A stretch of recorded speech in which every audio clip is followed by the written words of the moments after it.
devoted to creating and promoting a global culture of peace, non-violence, poverty reduction, and sustainable development. Among its core aims is establishing ministries and departments for peace, abolishing wars, militarism, and arms trade, including nuclear and conventional weapons, and the savings thus achieved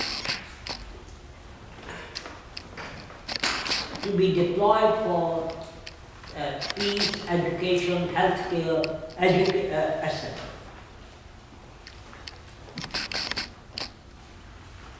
As you know, peace is shattered in our European continent after 75 years of relative peace.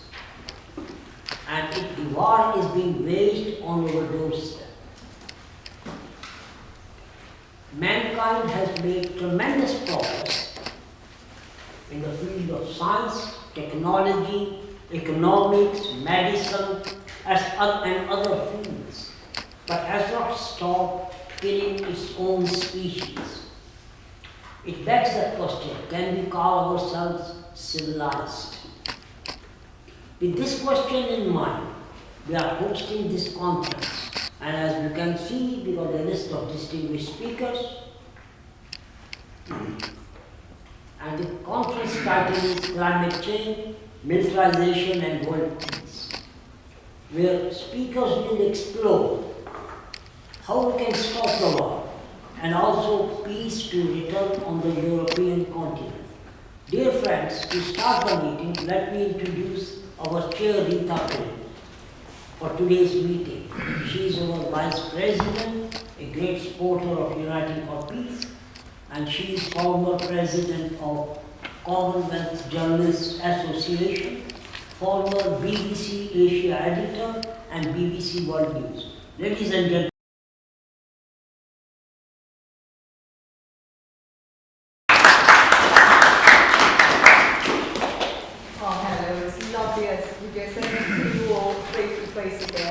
without the little square, the Zoom meeting. Yes, a lot has changed dramatically since I last met your members in Birmingham. And that was less than a year ago, and I think at that time we didn't really think that there would be an active war so close to us.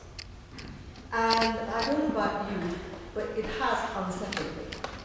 Because you felt there was whether people observed it or not, there was a world structure in place.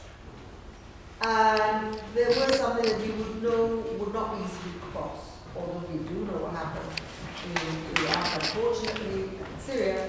But on the whole, you felt you were on slightly firmer ground. And then all of a sudden, on the 24th of February, the world turned on its head.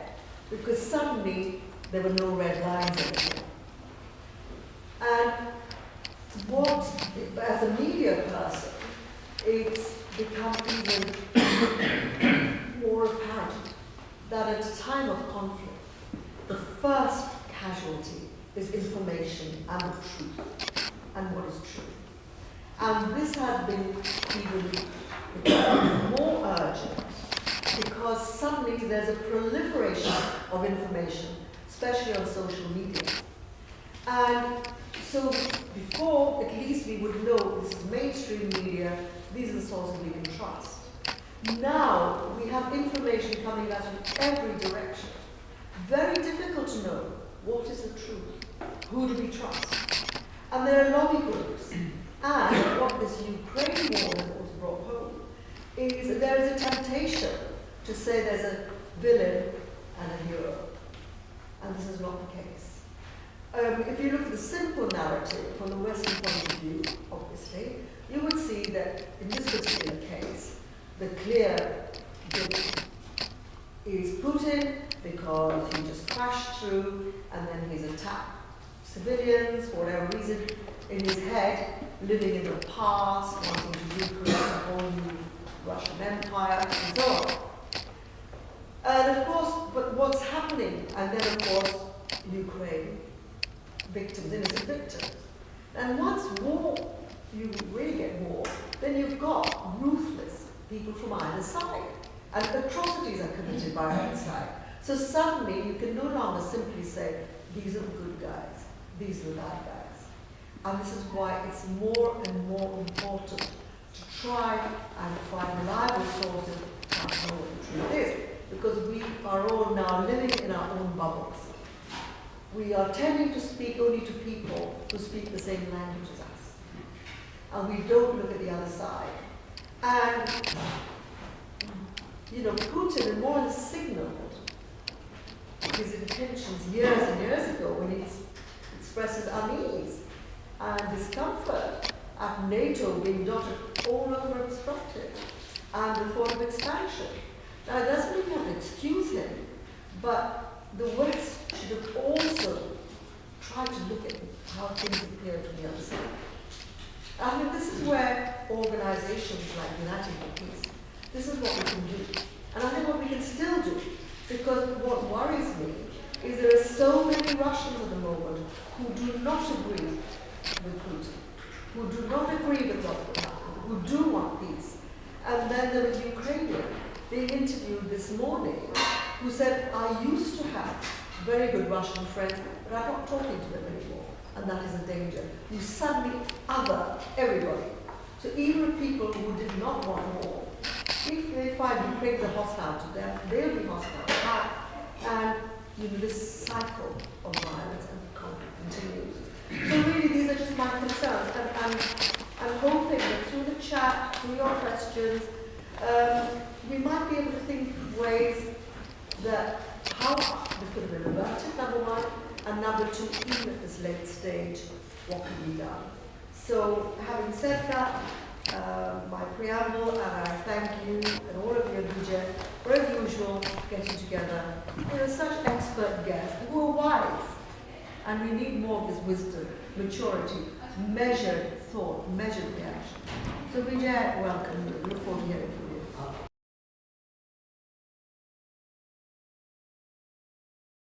Before I start my speech, there are two things I'd like to tell you.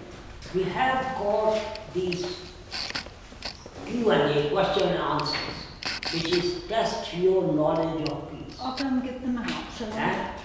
No, we are not doing it now. No. Okay. At some stage, maybe in the next tea, 3:45 when we have the next tea, people can try to fill it out, and then I could answer whether you are right or wrong, or where, how many times you are, because there are around 8 questions. So you might be good at 6, but you couldn't answer 2. But don't worry about it. I will do the legwork for you. So that's one. And secondly, there are books, 2 books on the shelf. One is mine, How Not to Go to War, which is very timely because of the war in Ukraine. And just read it and see how can we stop the war. It's £10, but all the proceeds of the books goes to United for Peace, not to me. And secondly, we got another book, what was the name exact of the book? Somewhere to Live. Oh, sorry, Somewhere to Live. And it's about housing, and in a minute Geoff will tell you what the book is about. But that is £20. So if you feel like, the thing is, he will sign for you, and one day that might be very valuable. Okay? So that's the good news. So let me start with my contribution to today's meeting. That, dear friends, after 75 years of relative peace in Europe, we are in the midst of war. We are living as the war in Ukraine, and which is bringing uncertainty and difficult times. And the world is moving rapidly from one crisis to another. From deadly coronavirus, to war in Ukraine, to refugee crisis, to rising oil, energy and food prices, to the threat of use of nuclear and chemical weapons. The result is tackling urgent issues, some of the urgent issues like climate change, horrendous inequality, and world peace have become a distant reality. War in Ukraine has inflicted human suffering and destruction in cities, towns, villages, with nearly over 5 to 10 million refugees predicted by United Nations. We in the peace movement condemn whoever has started the war or whoever is involved, Russia, NATO, UK, US, anyone else. So, dear friends, how do we move from this quagmire? Because we work for stopping the war and peaceful resolution of the conflict. And one of the culprits is the mainstream media. And secondly, leaders who defend the war option repeatedly on each and every television channel and media and newspapers. They talk about fighting, nuclear devices, guns, bombs, weaponry, fighter jets, and sanctions, but not peace.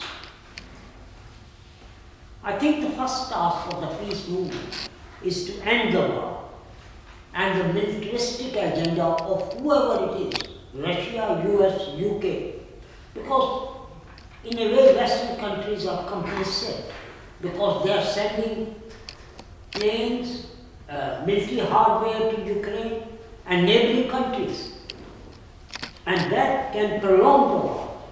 Of course, agenda is to weaken Russia because at the moment, Russia, China, Iran, North Korea, they are the latest enemies. And the relentless propaganda of the Western media and this complicity in this act being because they are acting as cheerleaders for the war, as shameful, especially portraying Putin as a war criminal and discussing nuclear options again and again. And same can be said for the Russian media, portraying Ukrainians and neo-Nazis, and also Putin is claiming that he is saving the lives of the Russian speakers from genocide. Secondly, as Rita has said, NATO's eastward expansion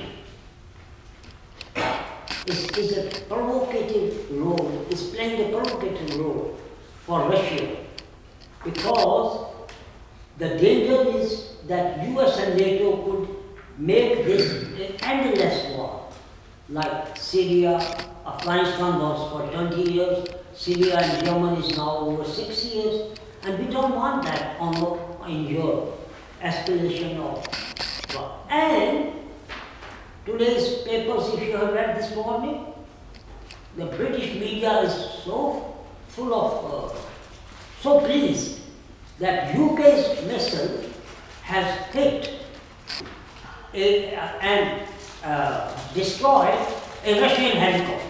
What does it tell you? That's how, if you go in the past, that's how the First and the Second World War was started. That with all this bogus propaganda.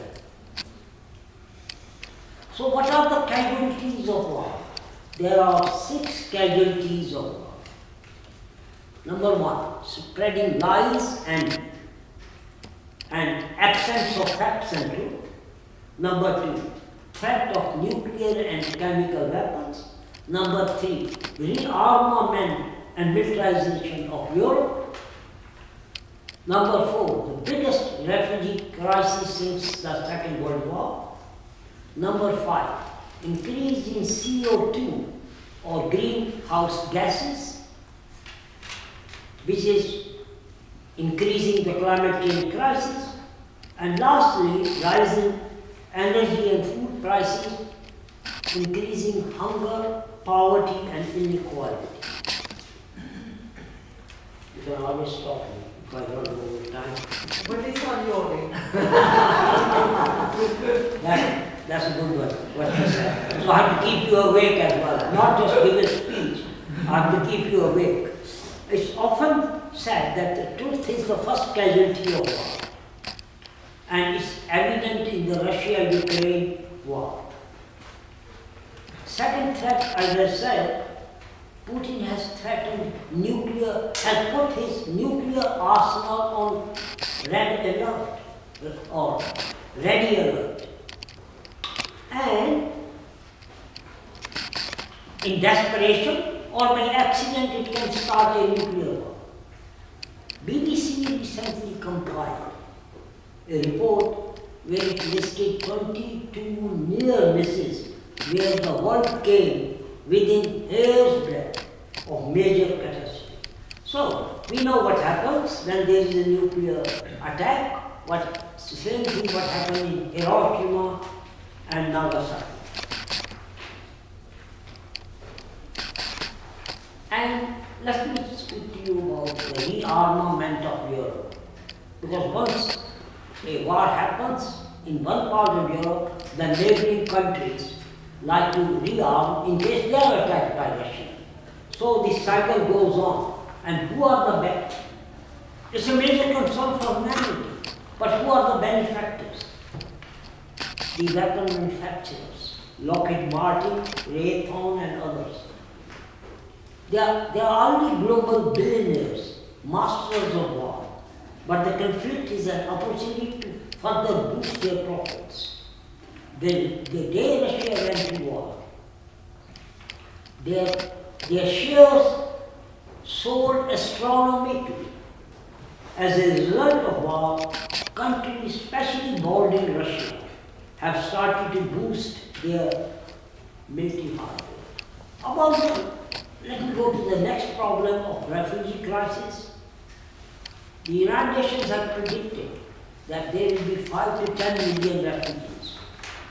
And already they are coming to UK and all the neighboring countries. And it might as well rise to 10 million. And it's only the Ukraine has got a population of 44 million. So nearly 1/3 or a bit more is gone away from their country. Massive loss of citizens and their capabilities and their power. And next, let me go to climate change crisis. What happens is, it affects the entire ecosystem because war brings with it high in CO2s and greenhouse gases. So, it's going to make global climate crisis worse. And let me speak to you about energy and food prices. The tragedy is, while most of the people in Britain and elsewhere can't pay their bills because of the surging gas and oil prices, but the 25 of the biggest fossil fuel companies have accumulated in this crisis 205 billion. So, they made so much profit and they should at least distribute some of them. And this, the United Nations Secretary General, Antonio Guterres, has said that as a result of this these inequality and higher gas prices and energy prices, it might threaten a global spiral, a global hunger. So what is the way forward? Dear friends, the way forward is to establish departments and ministries of peace at cabinet level. It's a shameful fact that although almost every country has a ministry department for war or defense, a few countries have a department for peace. And so there is another urgent need for this groundbreaking institution to bring culture of peace, to bring dialogue, diplomacy, negotiations, and alternatives to war. And departments for peace or ministries for peace will institutionalize peace in the same way as Ministry of War has institutionalized war.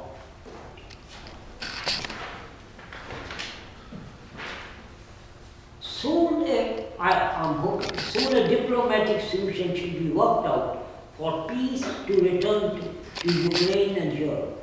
Russia must be brought back into the community of nations. And it's no use inflicting Russia with pain like stopping SWIFT. They can't get their payment for oil and gas, and also marginalizing it. It's a sure way of making Russia desperate to escalate the war. And my opinion, in the long run, all these countries, Russia, China, US and European Union, has to work together and plan a better future for the world. In conclusion, let me say, the Secretary General has said, the war is unwinnable, the US Secretary, and it will have to sooner or later move from battlefield to the peace table. So in these difficult times, peace movement have a bounden duty to promote culture of peace, non-violence, nuclear disarmament. And this can only be done by establishing Department of Peace and Peace Centers, which I have discussed in length in my book, How Not to Go to War. Immanuel Kant, the German philosopher, said over 200 years ago that the state of peace must be formally instituted, as suspension of hostility in itself is not a guarantee of peace. And hence one such institution is establishing ministries or departments of peace at cabinet level in all countries for building a peaceful world. Let me finish this presentation by what John F. Kennedy said in his speech to the United Nations in 1961. Mankind must put an end to war, or war will put an end to mankind. Thanks for listening.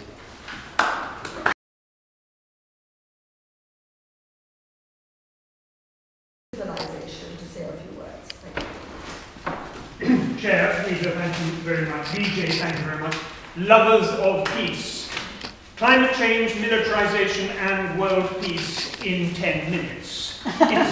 It's a challenge, but I think the chaos we're in and the desperate need for some kind of change is, I think, concentrating minds. Anyway, I will do my best. Imagine you hear what sounds like violence coming from your neighbour's house. Do you get a group of fellow neighbours to beat them up and trash their house? No. You invoke the law and call in the police. Where is this law internationally under which every nation is accountable? How did we get here? In the 18th century and early 19th century, Britain did indeed rule the waves with naval and industrial supremacy. But the 19th century saw the emergence of a greater industrial force in the United States. Since then, their overwhelming military domination has been backed by control of the world's finances and more recently the world's culture. Think Hollywood, think McDonald's, think of the BBC now talking militarily, not militarily. And don't be fooled, these were never real democracies, as before 1800, electoral representation would not have been considered democracy, ruled by the people, anyway. Even in ancient Greece, participation in rule came irrespective of wealth. So with the triumph of modern consumerism came the great deceit that capitalism and democracy were synonymous, while in reality ruthlessly overthrowing any nation showing interest in evolving democratically. So where we are now was predicted and predicted by many. So where are we now? Any vestige of the spirit of democracy has been simply left to the vacuous speech of politicians, little more than agents for big business, while the revolving door spins off its hinges. Let's not fool ourselves. We live in a global plutocracy. Evidence. There were electric cars on the roads in the 1830s. But powerful lobbies have systematically undermined public transport systems. Evidence. Reminding us of the smoking doesn't risk cancer lobby, the climate change deniers overwhelmed Glasgow's COP26 with lobbyists in their rush to destroy our environment. Evidence. According to Madeleine Albright, any attempt to broker peace during the Iran-Iraq war were undermined by all 5 permanent members of the UN Security Council selling arms to both sides. Evidence. While the rich find the loopholes to avoid tax, the welfare state is dismantled before our eyes, our streets littered and potholed, no peace in sight. Evidence. The majority of the world's adults, I would suggest, now believe violence appropriate, pacifism weakness, and compromise appeasement. As a result, our minds are now in big trouble. Industrialization made us more compliant and narrow-minded, while advanced consumerism made the world a commodity to be bought and sold, profit always before integrity. Marketeers, lawyers, and politicians are now our professional deceivers, for whom the truth and irrelevance. In the words of Albert Mazel's, tyranny is the deliberate removal of nuance. In effect, our brains have now been hacked, not so much by old-fashioned propaganda, but robots, with the algorithms to know more about us than we do ourselves. It's a fact that these automatons may well decide if you get a mortgage, access to social services, or even to speak with another human being. Social media, far from bringing us together, has exacerbated division and hostility. Nuance has indeed been the victim of this truly binary age, resulting in what Alan Bennett has called the diminution of magnanimity. That is, we've become meaner. This is all a serious problem because without many noticing, Eisenhower's military-industrial complex has developed into a monolithic and ruthless conspiracy. Now those are the words of President Kennedy shortly before his assassination. Since the Reagan-Thatcher revolution, the right has gained control of almost every platform of power, from government, finance and law, to education and the media. The global stranglehold of this creeping proto-fascism is ruinous, and all too evident in the indefensible disparity of wealth, catastrophic environmental degradation, and rampant militarization.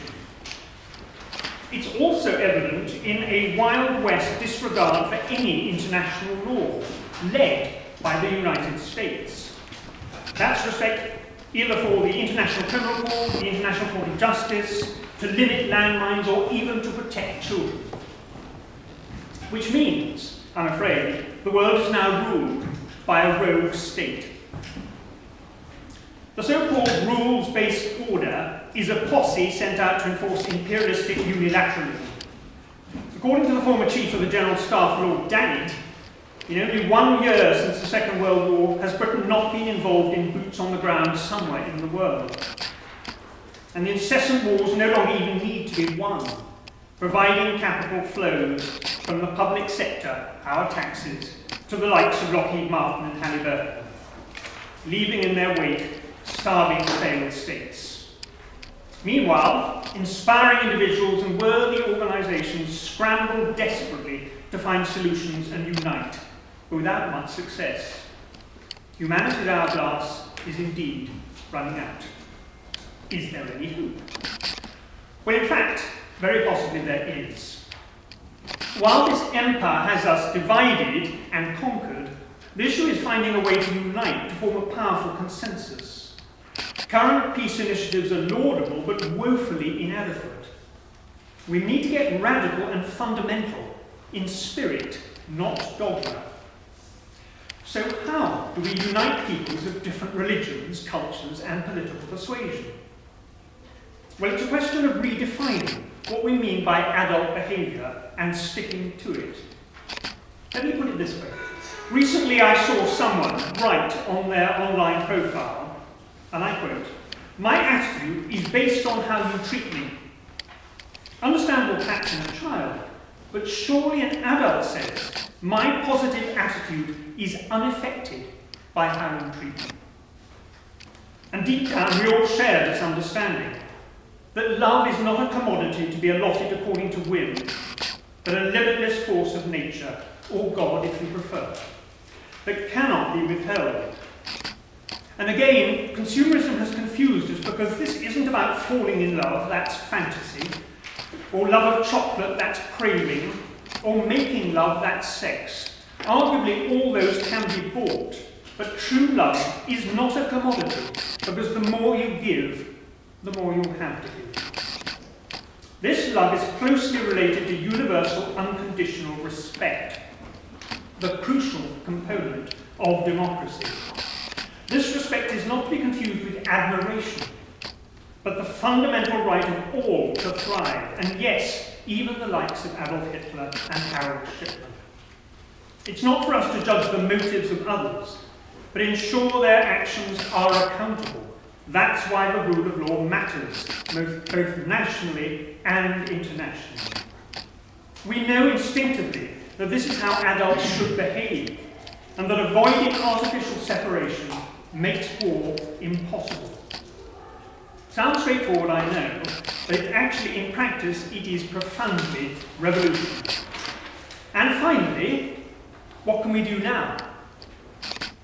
We need, very badly, a mechanism to truly unite us in this ethos, so we can operate in what we must agree is an extremely hostile environment.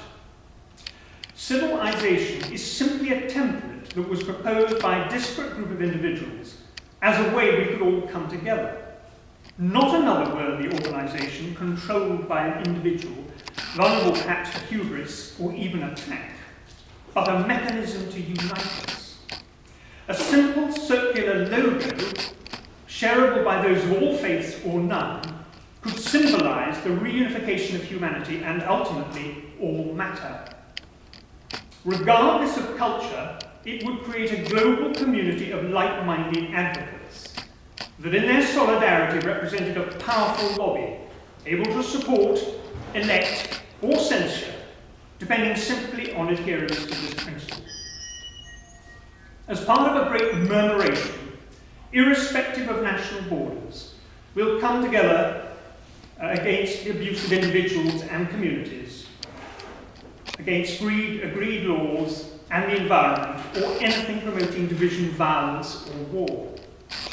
We believe only on this foundation of respect is a truly global, rules-based democratic order possible, where standing armies are replaced by global peacekeeping for humans and for our precious planet. Only then are we uniting for peace, by knowing what we share so we can celebrate how we differ. Thank you.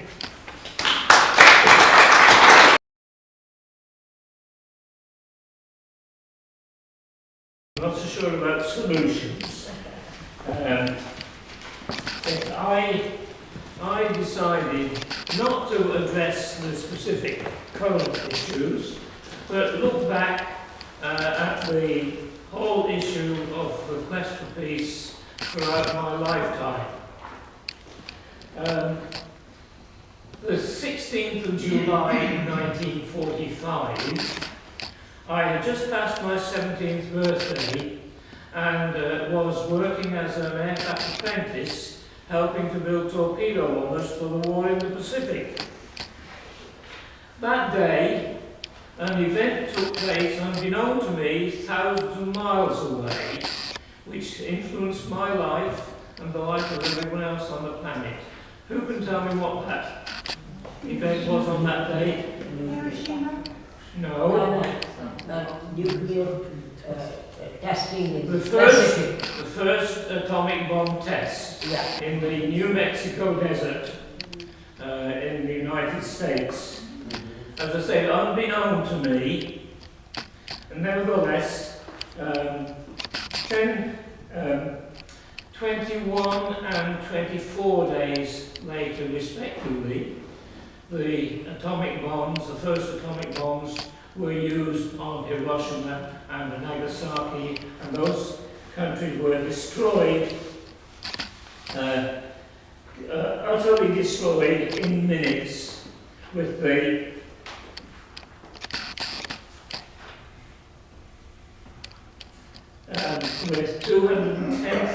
of deaths immediately, and many more since.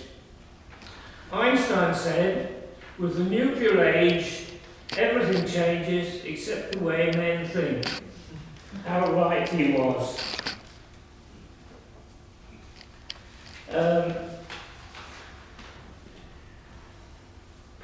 Very shortly after that, the Japanese surrendered and World War II ended. But ever since, we have been faced with the threat of nuclear holocaust. Shortly after that, the immediate effect of that was, of course, that my job of producing torpedo bombers stopped, and I was transferred to other work, which was fine.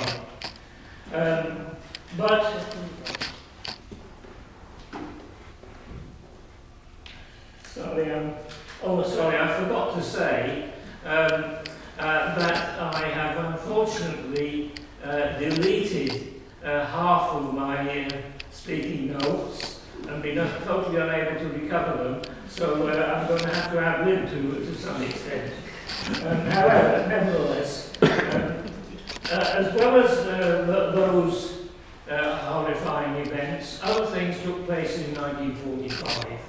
The United Nations was founded, in the words of its charter, to save the future generations from the scourge of war. The Berlin, the forces sweetheart during the war, who died 2 years ago at the age of 103, sang of love and laughter and peace ever after, tomorrow when the world is free. The Labour Party manifesto for the 1945 general election, Let's face the future, look forward to a world of progress and peace. We have learned rather different things from then. Anyway, I made, in that period of time, shortly after the end of the war, I made my first minuscule contributions to achieving that vision. In 1949, I ended my apprenticeship and became a qualified design draftsman. I went to my first trade union branch meeting, at which I moved a resolution opposing the rearmament which was already starting. Surprisingly, it was passed unanimously. The following year, 1950, I was a founder member of the Wolverhampton District Peace Council. As a new organisation, we needed a constitution, and I put forward the view that we ought to study the causes of war as part of our basic aims. My colleagues disagreed. They argued, oh, peace is so obviously better, we just have to keep telling people about peace and we will achieve peace. Well, what is it, 75 years on, how naive is that? But I was naive too. How could a small group of self-appointed do-gooders with no special knowledge or expertise find an answer, a solution to the things which have tasked the greatest minds in history? The idea that we were going to solve problems like that was, as I say, I was certainly naive. In fact, the military historian Michael Howard, not the politician of the same name, but the military historian, has argued that there are no causes of war, only causes of wars. Significant, but subtle but significant difference. And I think there is something in that. There are always special factors in every conflict situation, which may or may not be avoidable. Nevertheless, despite that, there are, I think, some common features that one can pick out. The first thing is that war is organised armed conflict. It isn't simply violence for its own sake or violence for any particular reason. It is specifically organised. And what are they? What then are these common features? First of all, since they are organised, there have to be organisations.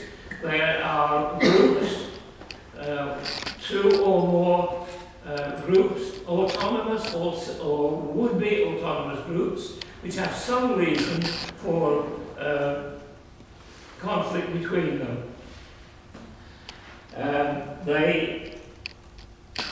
Sorry, this is where I'm losing my notes. Oh yes, a quote that I picked up. War is a central institution in human civilization and has a history as long as civilization. That comes from a book with the stark title of War. So, within the organisations which have sorry, I'm losing my track of my notes. The causes, the individual reasons are many and varied. It may be conflict over resources, land, water, whatever. It may be ideological, or it may be simple desire for power on individual leaders.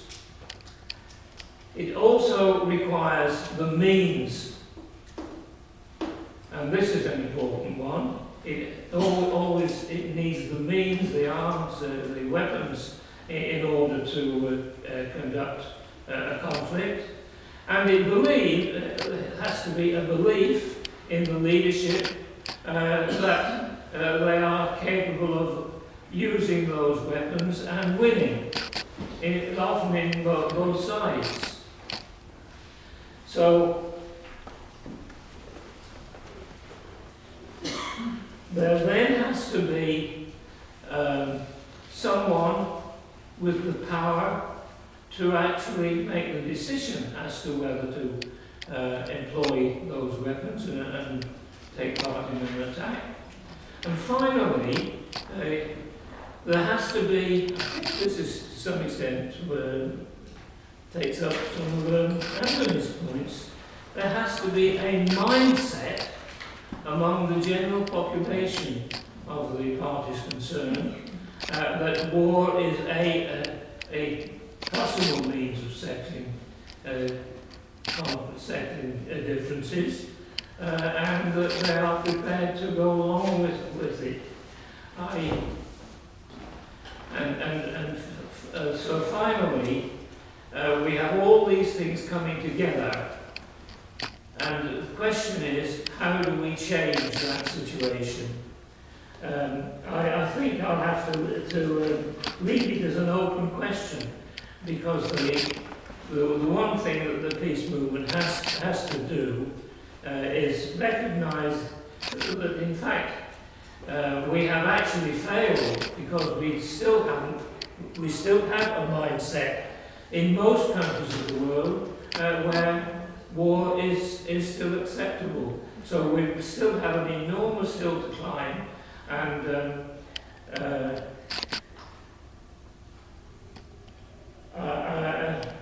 I did have some conclusions which have now slipped my mind. I'm really sorry for rambling like this. I should have had a much better ending than this, but it's one of those things, as I say, computers are wonderful things until they go wrong, and mine has gone wrong on this occasion. Okay.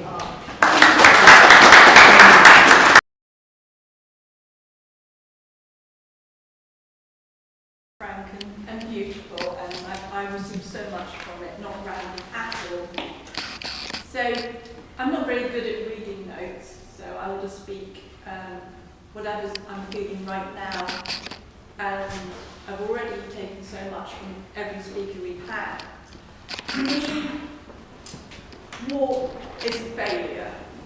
We've all failed. There's a shared responsibility when violence erupts again in the world. It hit me very hard, as I'm sure it hit many of you. And the difference, it seems to me right now, what's happening in Ukraine, is that we are hearing personal stories. We are connecting to people, voices are coming through, which we can identify with. You know, I've heard children speak, young people speak, men speak.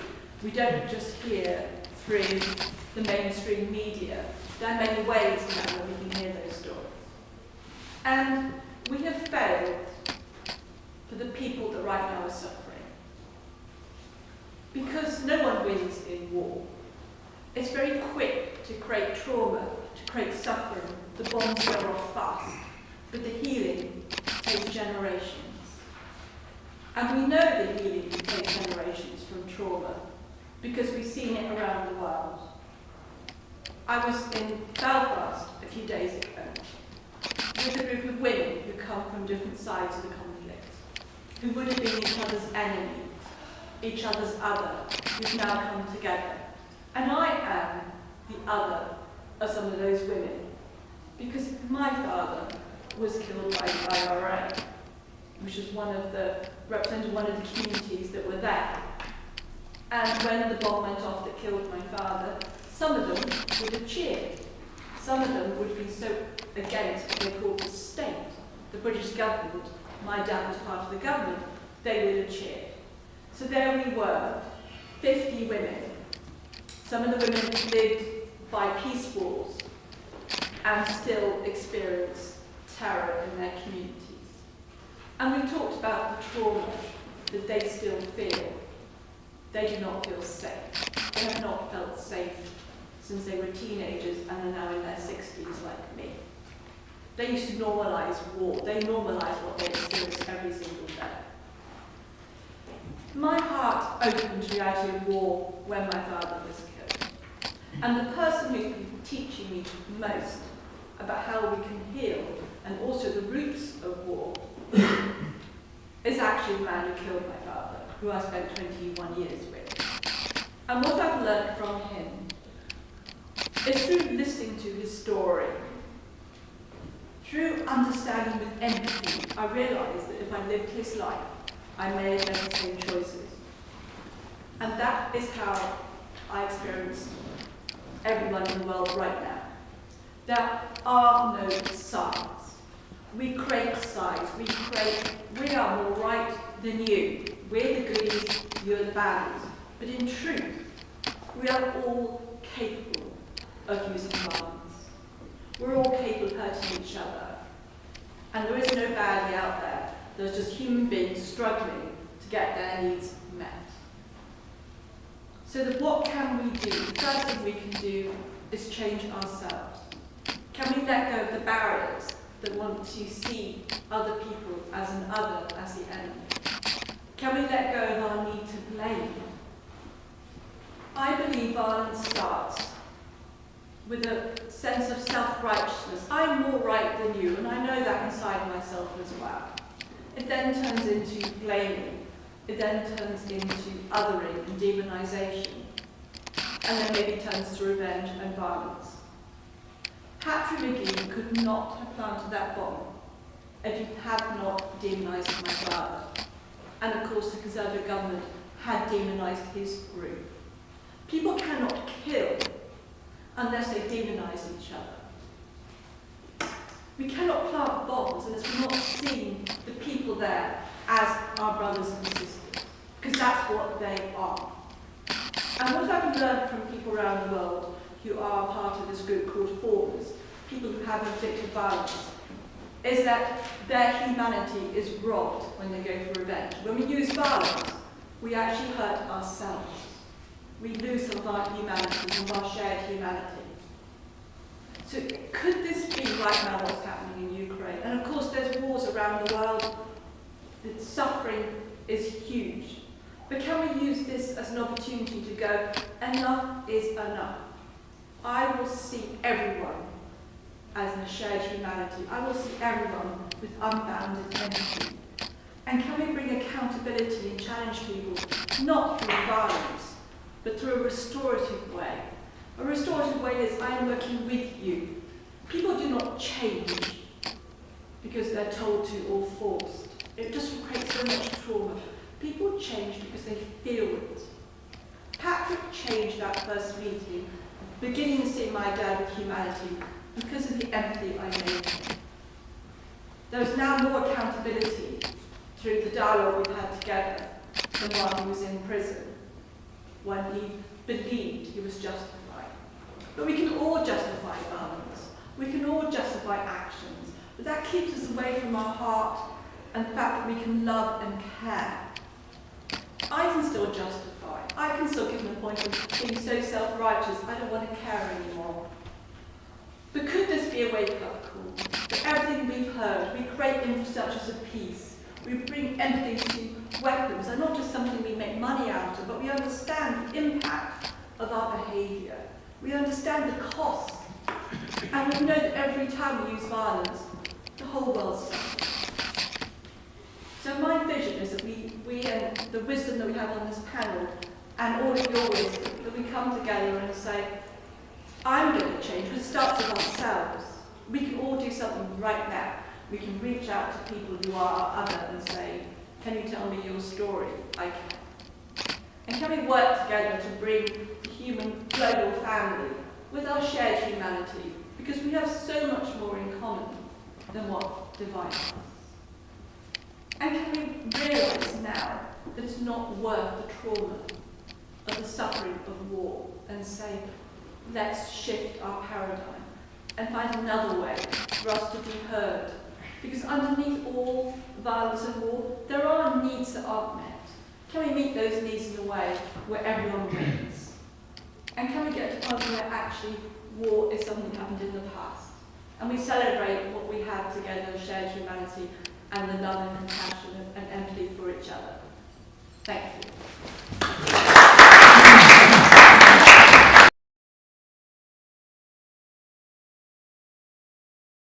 Inviting me to contribute to this meeting today. I think we've heard already in the other speakers how quickly a conflict, a local conflict, can escalate into a major conflict and get beyond the control of any force. And I was born during the Second World War. I'm not the only one in this room, quite clearly, who was that generation. I do think that my generation is perhaps, worryingly so, could be the most lucky generation in the whole of human history. Lucky in the sense that we were born at a time, especially in the global north, where everybody had been through trauma, no matter what your social status. And everyone had a sense of being part of something bigger, part of a shared experience. A whole society, if you like. And that also was followed by things gradually getting better. So it was a great time of optimism when I was born. And we all felt we were all in it together. And we had cheap housing, full employment, free education, now good pensions, long life, good health. I won't mention the 1960s, but drugs and rock and roll were enjoyed by some, certainly the rock and roll. So we've had all the benefits, but it has come at an enormous cost for the next generation. What I find now very, very worrying is that we are at an existential crisis for the whole of humanity and other species. We have a decade to address the climate crisis. If we do not address it successfully within a decade, in fact by 2030 I'm told, which is less than a decade, we will have gone beyond the trigger point, beyond which we will have no control at all, and the future of humanity and other species will be at risk. Not just at risk, will be seriously in danger. So we're at this existential crisis, but it's been a long time coming. I'm coming at this issue from the perspective of an architect planner who has spent more than 5 decades all over the world looking at these issues from a very domestic and yet a very global perspective. Where we live, how we access land and housing. Now, the world population is still increasing. It's going to continue increasing until the end of this century. So the demand for land and housing is going up every year.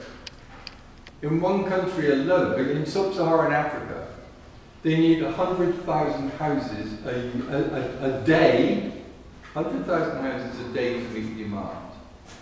In sub-Saharan Africa, by 2050, an extra 800 million urban residents will be living in towns and cities.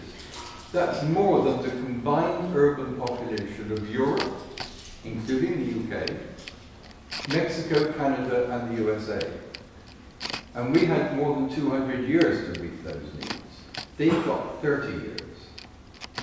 And at the present starting point is half the urban population in sub-Saharan Africa are living in substandard housing.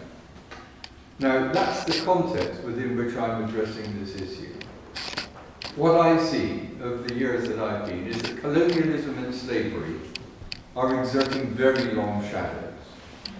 The 1894 Land Acquisition Act imposed by the British in India was only repealed 7 years ago. So these have a very long shadow. Demand for land and housing globally is increasing very, very rapidly. I should say that we have to acknowledge that economic growth has lifted hundreds of millions out of poverty. And that is a credit, that is a bonus. But it has come at a very heavy price. We're now looking at levels of inequality which are almost as great, if not as great, depending on the measures you use, that existed before the First and Second World Wars. That should be pause for thought. If levels of inequality are so great that we are facing social collapse and conflict, and with population increasing, and with the demand for land and housing being more and more difficult, then we are facing a major social crisis, and that could so quickly lead to conflict. Now, that form of economic growth, as Anthony was saying, he called it proto-fascism. I agree with that. The common term widely used is neoliberalism. Neoliberalism has concentrated wealth. It only pretended that growth resulting from market-based economics would trickle down. It only claimed it would trickle down, not flow down. In fact, what has happened is that it has flowed up. And so I'm looking at these issues from 2 criteria, or the context of increasing population and therefore increasing need for land and housing. We're looking at it from 2 perspectives. One is increasing inequality, and the other is the climate crisis. Now, if we look at the climate crisis first, the Sahara is expanding in some parts by 50 kilometers a year. It's getting bigger.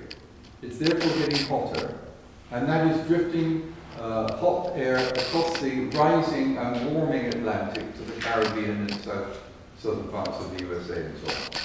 So they can expect increasingly frequent and intense storms for the future throughout history. I was in Vietnam and Thailand recently, and they were saying that storms predicted to take place 10 times a century, were in some places taking place 10 times every year. So the frequency and intensity of storms, wildfires, floods, and droughts are increasing.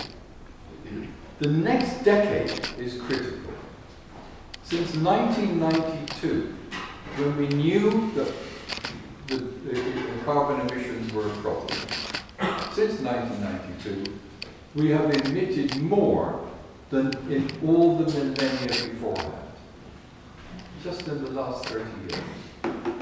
We're on course, we're claiming, we're targeting, according to the IPCC, to try and keep the average increase in air temperature to 1.5 degrees. We're already at somewhere between 1.1 to 1.2. Now you might say, well, it's only 0.3 of a degree. But it's also a 30% increase over what we have at the moment. And that's if we keep to the target. If we don't keep to the target, and we're on course for an increase of 2.4 degrees, even after the COP26 conference, then that represents an unreturnable catastrophe, beyond which we will have no hope of control. So the next decade is critical. Inequality is the other issue that I'm concerned about. And as I said, neoliberal economics, proto-fascism as mentioned by Anthony, economics has concentrated wealth in fewer and fewer hands. While many people in this country, the 5th, 6th, 7th richest country in the world, are now choosing between eating and eating, the wealth of Geoff Bezos increased in one day during the lockdown by $13 billion. 13 billion. He went over 200 billion wealth, equivalent to the state of Qatar. Now, you don't have to be a card-carrying member of the Communist Party to realize that that is wrong. It's unsustainable. And what it means is that the growth that it has been generating through neoliberal economics is totally unsustainable. We cannot keep growing in an unlimited way on a planet with finite resources. It is simply not sustainable. So the concentration of the world's wealth, I've got figures, if you look at the Oxfam reports to the Davos conferences over the last few years, you'll see that the wealth has been concentrated every year. 2016, I think it was 85 people, individuals, had the same wealth as the lowest half of humanity. By the time it went to 2019, the top 1%, the top 8 people had the same wealth as the lowest half of humanity. That cannot be justified on any terms.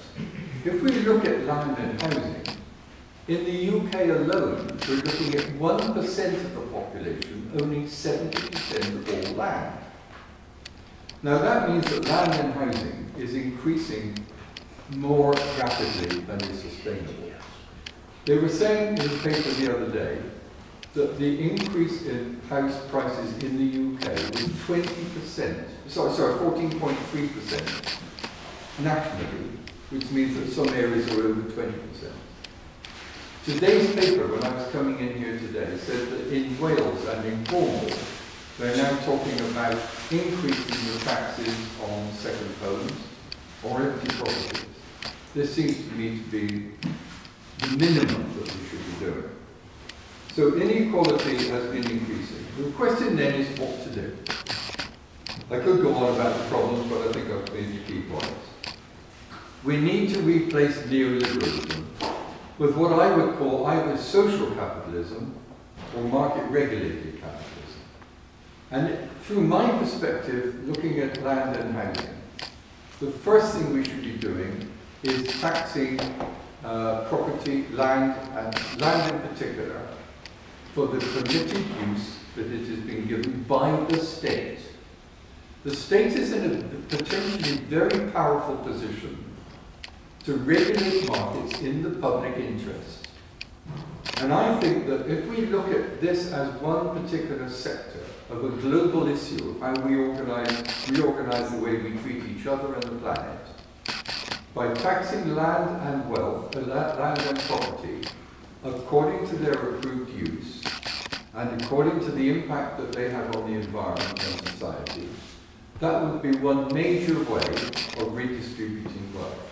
And that means, of course, addressing tax havens where the unregistered, unrecorded land and properties are unrecorded. So tax policies, particularly on land and property, can have a major impact on reducing the inequalities that we're talking about. And what I think is needed also is to replace the competition which neoliberalism has and which is reflected in competition for access to land, with collaboration. We've heard that mentioned earlier on today. We are looking at this as a global issue. Climate change is likely to result in the melting of glaciers and the flooding of cities on coastal areas. We are looking at the possibility of hundreds of millions of people moving from their current locations to other locations. That's going to put enormous pressure on the host area, on the host areas. The situation in Ukraine is a harbinger of what is going to happen on a global level unless we change the way we live and treat the planet. So I think what is needed is taxation. We need also to have much more diverse forms of land and housing. Very exciting opportunities do exist, which have been tried in various parts of the world, which I've included in my book, because I don't want to be looking at this just as a problem. I think this is a once in a lifetime, once in historical opportunity to address these structural issues. For example, in Germany, there are opportunities for students to be living with refugees, young refugees, so they learn how to help each other. In some parts of Italy, Spain, and Portugal, there are empty villages. Young people are leaving rural areas and going to the cities. These are opportunities for migrants, refugees to come and settle in these areas, especially if they have agricultural experience. They could revive the local communities. There's one town in Italy where African migrants were invited by the mayor, and they now have annual food and music festivals. So we need to treat the areas where there are opportunities, and co-housing, communal land ownership, co-housing opportunities. There are many examples around the world which I think, if we harness those, can show that we can treat each other and the planet in a much more sustainable way, and develop cities using a circular economy. The donut economy of Cape Rainworth, I think, is a very good example. But if we can develop a circular economy on a planet with finite resources, we can show how we can learn to live together and treat each other and actually have a much better quality of life, rather than running faster and faster to stay still. We could learn to slow down, live within the planetary boundaries, and find that we're actually much better. And to achieve this, what we need is new visionary leadership, political leadership, which can make living within these constraints electorally attractive. Thank you very much.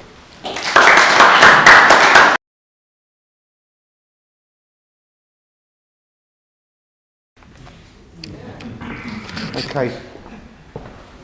Well, thank you, Vijay, for giving me a speaking slot today.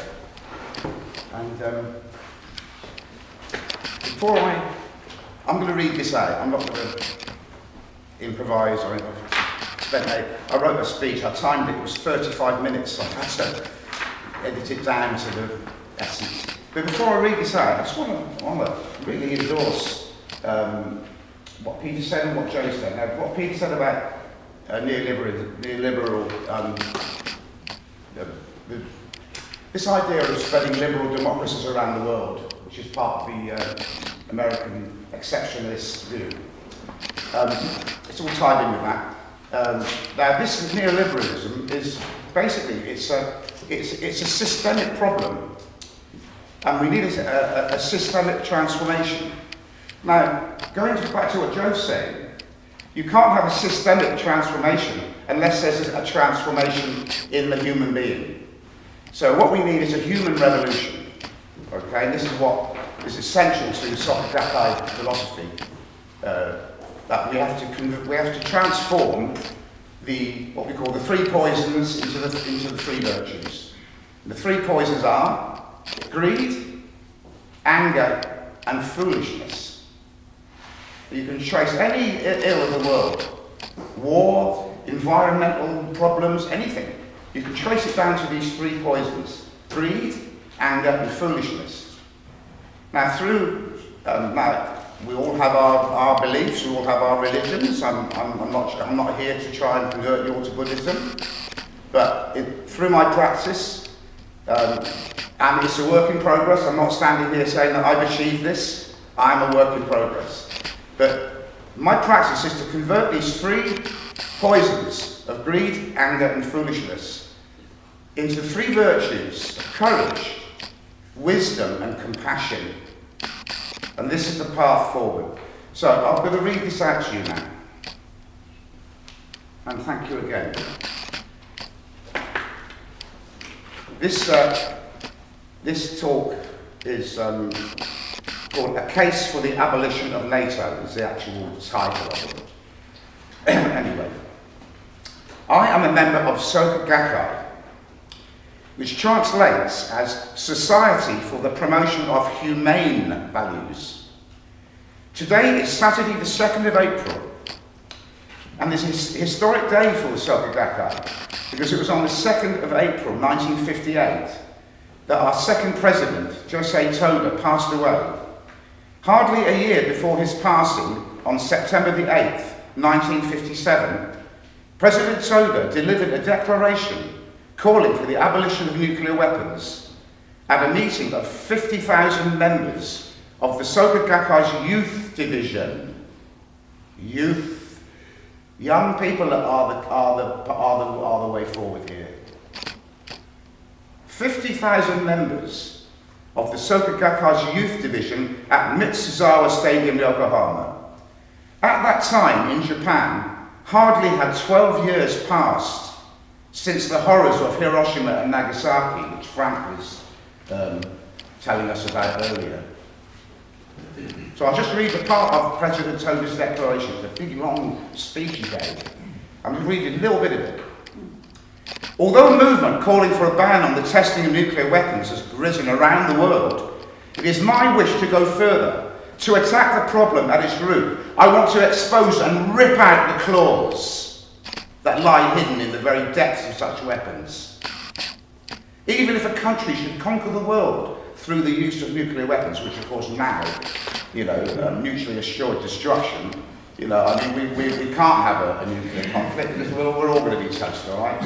And the rest of the world will suffer as well, so it can't happen. But at the time, Toda was saying, even if a country should conquer the world through the use of nuclear weapons, the conquerors must be viewed as devils. Now we're talking about, we mustn't be demonising people. No, hang on a minute. Anyone who proposes the use of nuclear weapons, actually, I'll read this out to you. The conquerors must be viewed as devils, the evil incarnate. I believe it is the mission of every member of the youth division in Japan to disseminate this idea throughout the globe. This is a devilish fun. So you see, in the 10 worlds, the theory of Buddhism, we've got 10 worlds: hell, hunger, anger, animality, learning, realization, bodhisattva, Buddhahood. And the hell state is where all this resides. And we have to elevate our life condition. And we do it through chanting Nam-myoho Renge Kyo. Now you can do it through your prayers, through whatever. I'm not saying, I'm not trying to proselytize here, all right? This is just my practice. I've been doing it for 38 years.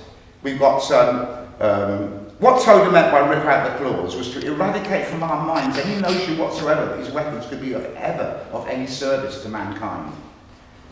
To eradicate from our minds any notion whatsoever that these weapons could ever be of any service to mankind. Ever since that day, the Soka Gakkai International, as it is now called, with over 12 million members in 197 countries and territories, has campaigned for the abolition of these diabolical weapons. Since January 1983, our current president, Daisaku Ikeda, has submitted an annual peace proposal to the United Nations every year since 1983, addressing areas such as nuclear abolition, building a culture of peace, gender equality in education, empowerment of women, youth empowerment, and activism for peace, which is what we're all dedicating our activities, activism for peace. Talk is cheap. We have to act on it. And I take my hats off to Vijay, because he's been doing this for 40 years now with this organisation. However, despite José Tova's declaration of 1957, barely 4 years were to pass before the United States and the Soviet Union arrived at the brink of all-out nuclear war. Kennedy's close associate, the historian Arthur Schlesinger, described the events of October 1962, and I quote, "the most dangerous moment in human history." Following that crisis of 1962, US President John F. Kennedy emphasized the importance of overcoming hostility and discrimination as the prerequisite to exploring possibilities of peaceful coexistence with the Soviet Union. In June 1963, 5 months before he was assassinated, I've got a book here, Plausible Denial, was the CIA involved in the assassination of JFK? Reading this book, it's unbelievable. Nothing's changed. You know, the way that the government lies and people are censored and deplatformed. If you try and speak the truth, you're wiped off the platforms. Nothing has changed since then. Incredible. In June 1963, 5 months before he was assassinated, he delivered a speech, The Strategy of Peace. It's the strategy of peace. I mean, come on, isn't that wonderful? The strategy of peace. Wow. In which he reflected on the animosity which existed between the USA and the Soviet Union. He was reported as saying, "It is sad to realise the extent of the gulf between us." But it's also a warning not to, and this is what Joe is talking about, exactly what Joe's talking about. It's a warning not to see only a distorted and desperate view of the other side. Not to see conflict as inevitable. Not to see accommodation as impossible and communications as nothing more than an exchange of threats. Exactly what Joe is working with Patrick, with her good friend Patrick. Exactly what they're doing. Look at that other person. It's you. That other person's you. And you are me. I am you, you are me. It can't be any other way. Although in October 1986 at the summit in Reykjavik, Soviet leader Mikhail Gorbachev and US President Ronald Reagan were able to agree, at least in principle, upon a 10-year program for the achievement of complete abolition of nuclear weapons, it is regrettable that over the ensuing decades this relationship between the USA and Russia has further deteriorated to a point where we have had a repeat of the 1962 crisis, but in reverse. This time, the Americans posing a security threat to Russia through the reckless eastward expansion of NATO. And Ukraine is being used as a proxy here in the most cynical manner imaginable. I can't do it in one more minute, I've got to finish this. In the most cynical manner imaginable. I won't be long, I've only got a couple more pages here. I want to read this out to you, alright? I've had a problem with people not allowing me to speak. So I'm going to claim my right to speak out here. However, these problems lie deeply entrenched within the notion of US global supremacy, which legitimizes the USA riding roughshod over the domestic and security interests of any country it takes exception to. As the political scientist John Mearsheimer so clearly observes, it is apparent that the USA regards itself as having the God-given mission to spread Western-style liberal democracy across the entire globe, and as recent history has shown, there's never a happy ending. With regard to the current situation, as we gradually reclaim that wider context, so indispensable in the interest of any meaningful discussion, we are able to more fully appreciate that this unhealthy symbiosis of USA and NATO with the complicity of the poltroons of the European Union has now, rather than achieving the stated goal of destroying Russia, has done little more than destabilise the entire Western economy. And we are seeing only the nascent effect of this right now.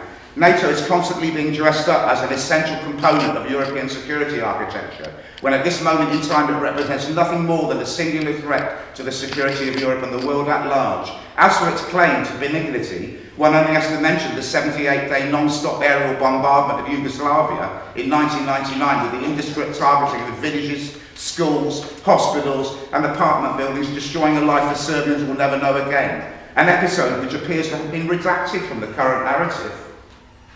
And considering the rejection by the USA of the recognition by Russia of the self-declared People's Republics of the Donbass region, the fact remains that the USA wasted no time in recognising the independence of Kosovo, in presenting the Ukraine war as a crime against humanity waged by Putin. The USA and NATO have their own record of interventions in Iraq and Libya, which they prefer to exclude from the present narrative. On the 3rd of April 2008, at the NATO summit in Budapest, it was announced that Albania, Croatia, Macedonia, Bosnia, Herzegovina, Montenegro, Georgia and Ukraine would also join the alliance. This was of serious concern to Russia, in particular the proposed accession of Georgia and Ukraine. And Sergei Lavrov made it clear that if the security requirements of the Russian Federation continue to be ignored, they would regard this NATO expansion as an existential threat. In respect of a concern, it could lead to further US-led intervention with a coup in Moscow. Rather than continuing its eastward expansion, NATO should have been abolished when the Warsaw Pact came to an end, rather than welcoming former Eastern Bloc countries into its fold. One would have thought that the USA would have reflected on its failure to democratise Afghanistan, rather than proceeding with the overthrow of the legitimately elected president of Ukraine, Viktor Yanukovych, with the intention of having Ukraine become a member state of the European Union and a de facto member of NATO. Again, as John Mearsheimer noted, if you want to start a war with Russia, you couldn't find a better way of doing it. Nearly finished. And so exactly to the plan of the warmongers in Washington, the stage had been set for a war advertised by collusive media as a response by Ukraine to Russian aggression, when in reality it is a conflict between USA and Russia, using Ukraine as the proxy. As the saying goes, the West will fight to the last Ukrainian.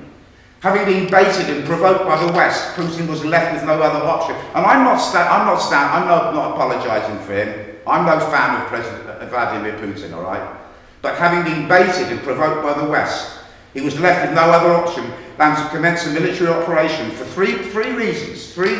One, to put an end to the civil war started by Poroshenko 7 years earlier. Two, to ensure that Ukraine remained an independent, neutral state and would never become either a member of the European Union or NATO. And three, and this is what people are denying, this is what everyone keeps denying, all right, to eradicate the Galician neo-Nazi influence of Western Ukraine and normalise the functioning of the government in Kiev in preparation for a free and fair election, free of any meddling by outsiders. And however, it is a fact that Zelensky has banned any opposition parties and has jailed any dissenters who may constitute a challenge to his presidency. And this is interesting. The fact that he is Jewish is being exploited to rebuff any claims of neo-fascist influence. Nearly finished, so won't be long. It's important to understand the role that continues to be played by a corporate-controlled media complex, which by having censored and cancelled alternative media platforms, has shut out all opportunities for discussing any of this in a wider context of economic, political, social and cultural norms. Therefore, in light of all this, some questions arise. Do we have to paint our doors blue and yellow? Drape ourselves in the flag of Ukrainian nationalism? Drive ourselves towards an even more intense loathing of that ageing and demented gremlin in the Kremlin? Are we now required to erase any trace of Russian art, literature and culture and confine Tchaikovsky to the trash can, Dostoevsky to the dustbin and flush Tolstoy down the toilet? Or are we just being distracted amidst this fog of deceit to the fact that Russia and Ukraine both share the same heritage, have had their previously cordial relationship splintered by the forces of Western imperialism, driven by a pathology of Russophobia that has been driven within a mass psychosis of acquiescence and denunciation. This antipathy runs deep. Examples: the anti-Magnitsky bill, which included a ban on the adoption of Russian children in America, the Boston Marathon bombing undertaken by two brothers of Chechen background, the Russian support for Assad in the Syrian civil war, allegations of Russian meddling in the 2016 US election, and various doping scandals have caused a rising negative impression about Russia. Former Director of National Intelligence James Clapper has made statements that the Russians are almost genetically driven to act deviously, that they are not our friends because it is in their genes to be diametrically opposed. In March 2022, I'm almost done, won't keep you long, sorry if I'm taking too long. In March 2022, US TV anchor Sean Hannity advocated the assassination of Vladimir Putin, as did US Senator Lindsey Graham, who we remember as being present with John McCain during the 2014 coup in Kiev. Russian Ambassador Anatoly Antonov remarked, "The degree of Russophobia and hatred in the United States towards Russia is off the scale. And thanks to the bloated bombast of Boris Johnson, it's spreading here in the UK as well. All things considered, this is a war between the USA and Russia, and that in the most cynical way, Ukraine is being used as a proxy state. This is all tied in with the notion of upholding the Monroe Doctrine of 1823, which simply stated declares this: US hegemony over the entire Western Hemisphere. However, this now appears to be extending further over a Eurasian sphere of influence, and this, my friends, is being carefully observed by both India and China, both of whom refuse to join in the present clamour to denounce Putin. Furthermore, the situation with China and Taiwan could potentially spark further US and NATO interference in the Pacific in 2023. Justice Kennedy made no secret of the fact that he wanted to splinter the CIA in 1,000 pieces and scatter it to the winds. Maybe it should apply to NATO as well. So I'll just conclude here. Final paragraph. By means of a recent poll conducted online by George Galloway on his show, The Mother of All Talk Shows, which has gained an online audience of over 2 million people, it was found that 90% were in favour of the abolition of NATO, and that if justice had been served back in 1991, it should have been dismantled along with the dissolution of the Warsaw Pact. This is my personal trauma here, over recent weeks, the posturing of NATO and the potential of a no-fly zone over Ukraine has been the cause of sleepless nights to so many who have had to endure living under its thermonuclear umbrella. Future generations should not have to live under its shadow. It should go, and it should go now. Thank you. Thank you. Thank you, Rita.